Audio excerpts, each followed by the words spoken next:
All right, welcome back. Of course, we're talking about this news. El-Rufai today broke out. El-Rufai too soon. APC Chieftain questions El-Rufai's defection. I thought it was the APC Chieftain, but this is Nigeria. Anyway, I'm looking at the Punch News report. It says a former national vice chairman, Northwest of the All Progressives Congress, Saliu Lukman, on Monday bemoaned the defection of former Kaduna State Governor Nasser El-Rufai to the Social Democratic Party. Americans are like, wait, what is defection? Welcome to the world of Nigerians. Anyway, Lukman said the defection was too premature.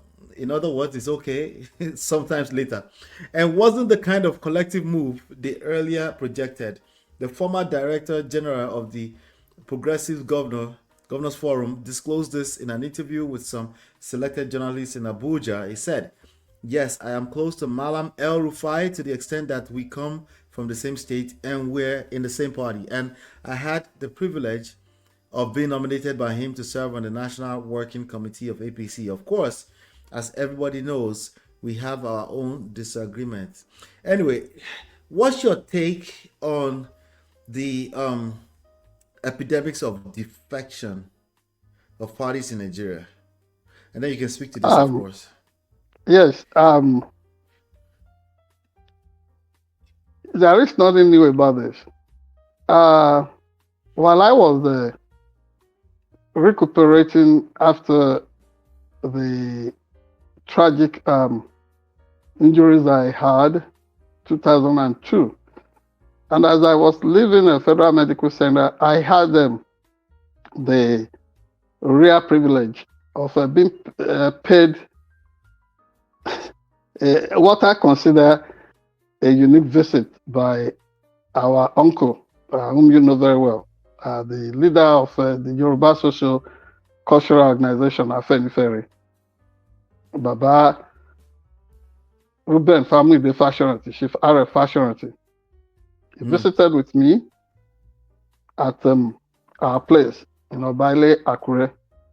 And it described that phenomenon. That is why I'm mentioning this visit, this unique visit from him. It described that kind of phenomenon as political prostitution. Did you hear that? Yes, Agbere Political, Oshelu. yes, Agbere political Oshelu, like prostitution. Agbere Not my Sauce. original words. And you know the Mm-hmm. words of our elders. Mm. So if way back in 2002, Chief R.F. Assurance would describe such phenomenon to me as political prostitution, Mm-hmm. I would borrow the same phrase from him today to describe this trend, worrisome as it looks. It means because people think, oh, it is the ultimate goal that matters. How you get there does not matter. No, not so fast. People It who does try to matter. play Machiavellian card all the times in politics, Mm. they should also understand the laws of power, the 48 laws of power. We can't go into the Mm. details of such tonight because we must keep to time. And Yes. I mean, there is something alluring and so gracious about brevity. But what I'm saying is that this trend, whether you call it cross carpeting in parliamentary system of government or cabinet system of government, such that you have in Britain, cross carpeting, or you call it switching of sides or switching of political parties, which is what you find with somebody like uh, Kennedy Jr. the other day, who is now serving in the cabinet of Donald Trump in America. It's not common in Britain. It's not common in the United States. But you find out that instead of it being an exception in the politics of Nigeria, it's almost like the daily rule.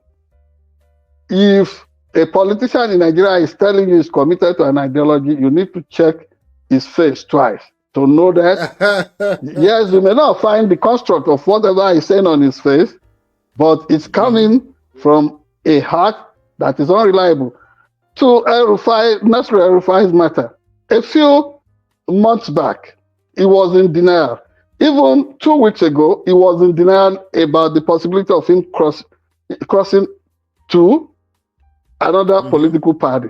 And so many kites have been flown about the possibility of whether he will go to SDP. Remember when he went to visit the, certain characters in on the Social Democratic Party SDP thing.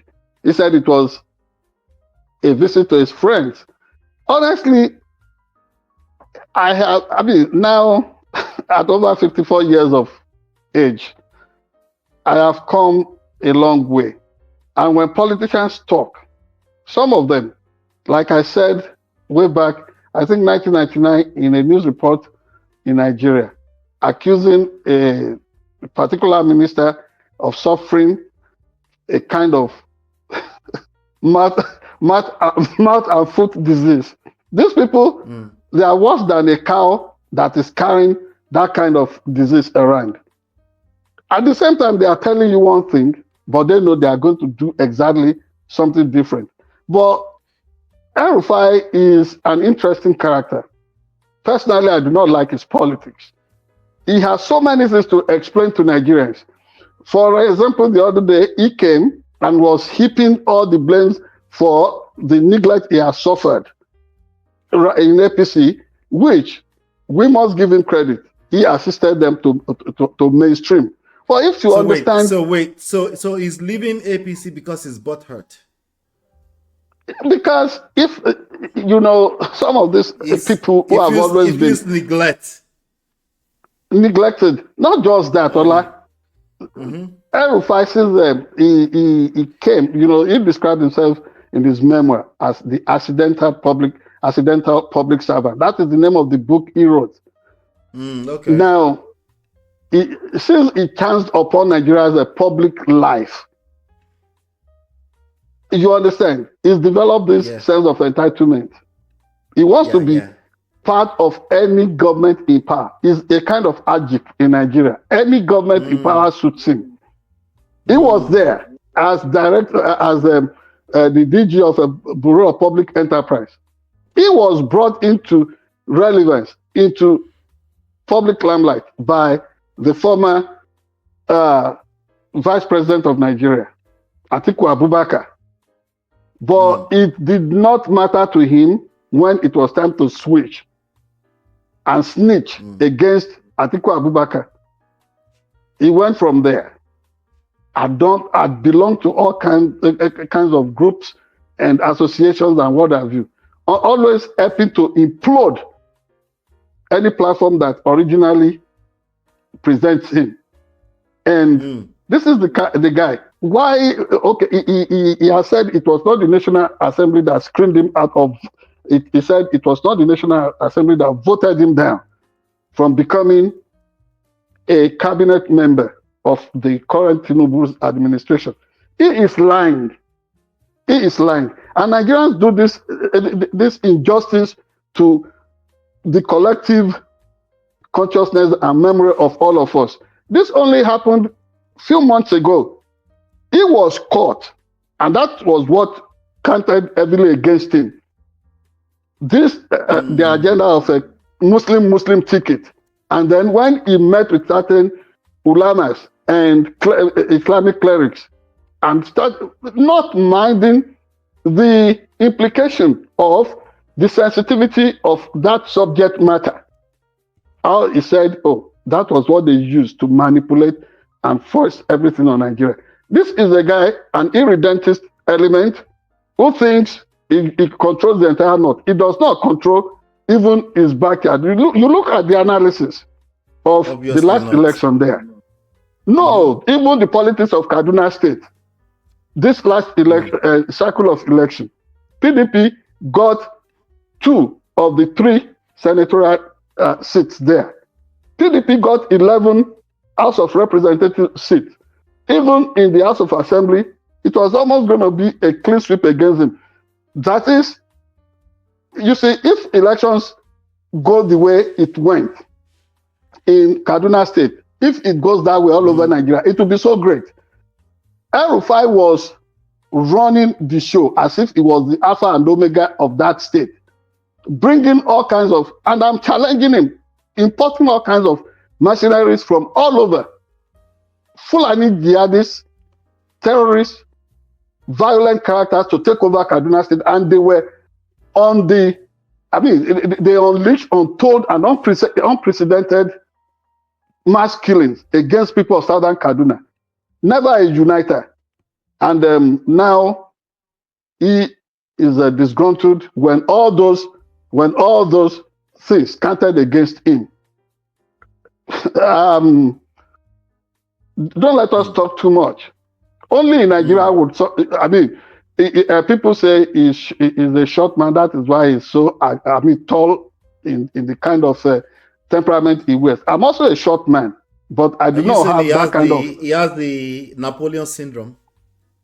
Something like that, but they call him short man devil. But it's not a big deal. We can all see the sky. Yeah. Yes, of course, you know I'm a short man, but your height should not determine how devilish you can be or how godly you can be. Just be a normal human being. Another short man, Chief. Yes, so you're shaming another short man with his shortness. Yes, it does not matter. We need to act. We need to act. You know, in the consciousness of what constitutes the good of the majority. I do not think El-Rufai has that. And then look at his past. Look at his past. I had the privilege of calling him on the phone when he was at Harvard doing whatever he said he came here to do. You know, they have this way of using Oxford, Cambridge, Harvard to bamboozle Nigeria's public. As if those of us who attended the Ado-Ekiti, as if those of us who attended Ado-Ekiti, Ile-Ife, Lagos, whatever university, as if we do not matter. Screw all that. Yes, if you say you attend all these Ivy League schools and what have you, and you do not even have humane disposition towards your fellow human beings, honestly, the certificate that you get from all those institutions may not really be what they are sought. You should be proud of earning that university degree or your academic accomplishment with matching content of character. So when I called him then and I asked him how he had treated people like Justice Sambo, his uncle, who was the chairman of Code of Conduct Tribunal, how he treated people like Professor P.A. Oluyede, who later became an Oba in Ondo State, seizing their properties and moving against them and trying to make it look like, it's not worth it to serve. What's it called? To serve as a public servant or civil servant in Nigeria. This guy had no good thing to say. So, good luck to him for finding a special. Is it about SDP? He has just found another special purpose vehicle, and when he's done. When he is done displaying his true character around them, he will dump them again. You know, he is like, what you call it, a rolling stone that will not gather moss until he is able to acknowledge God in his life, know that there must be respect for the vast majority of Nigerians, and that we need to be united in the interest of that country, not for parochial religious agenda. I do not think he will enter into his rest. I do not think so. He is he is a restless soul at this moment. Yes. Yeah. The idea of defection in Nigeria is synonymous to unrest. So yes. And it shows lack of principle, lack of purpose, lack of vision, ideological debasement. Yes. It questions, it's a big question to his character. After so much denials that are not even plausible, now, now the day has shown its worth. So now we know where he belongs. It is pointless to continue to lie. And then, did you hear the way he was bragging like the average Nigerian elite the other day? He said, "Oh, he lives in Egypt now. He only comes to Nigeria once in a while." After helping himself Interesting. with Nigerian resources, and then Interesting. Egypt Well, becomes his playground. Good luck to him. Good riddance to bad rubbish.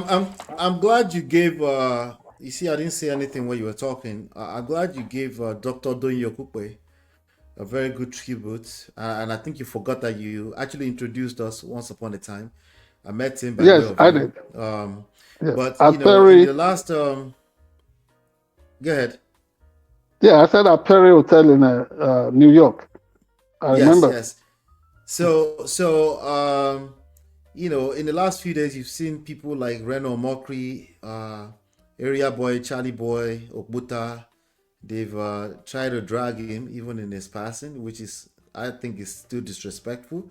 But Reno Mokri is generally a disrespectful person, so I'm not Oh really yeah, but he calls surprised. himself But a pastor. By the way, I love his outfit. His complete African outfit. The other day when he was making his contribution on Natasha.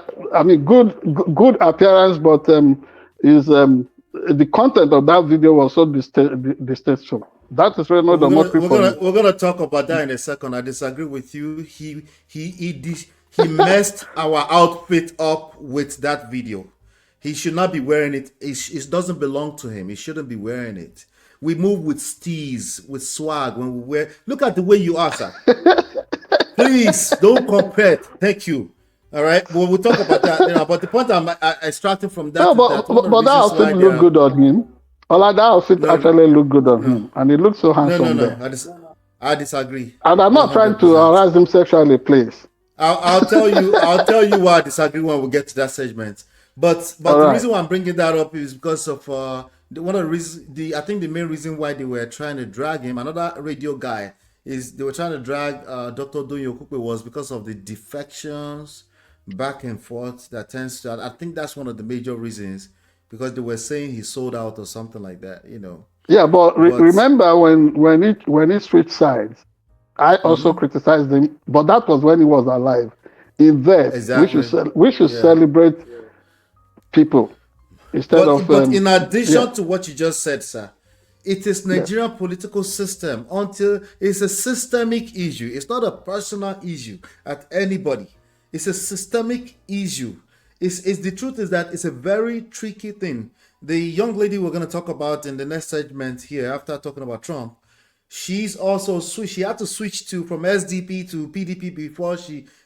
It's just part of that system. There's simply no loyalty in that system. If you want to win in that system, it's one of the things that you might sadly, against your own will, have to consider at some point as part of your political career.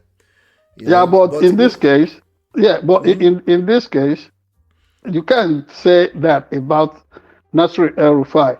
El-Rufai carries this personality that makes him to like yeah, I'm not um a psychologist, but honestly on the face of it, he looks to me like a narcissist. No other person is good all other than politicians are him in his opinion. narcissists. You say Chief, what?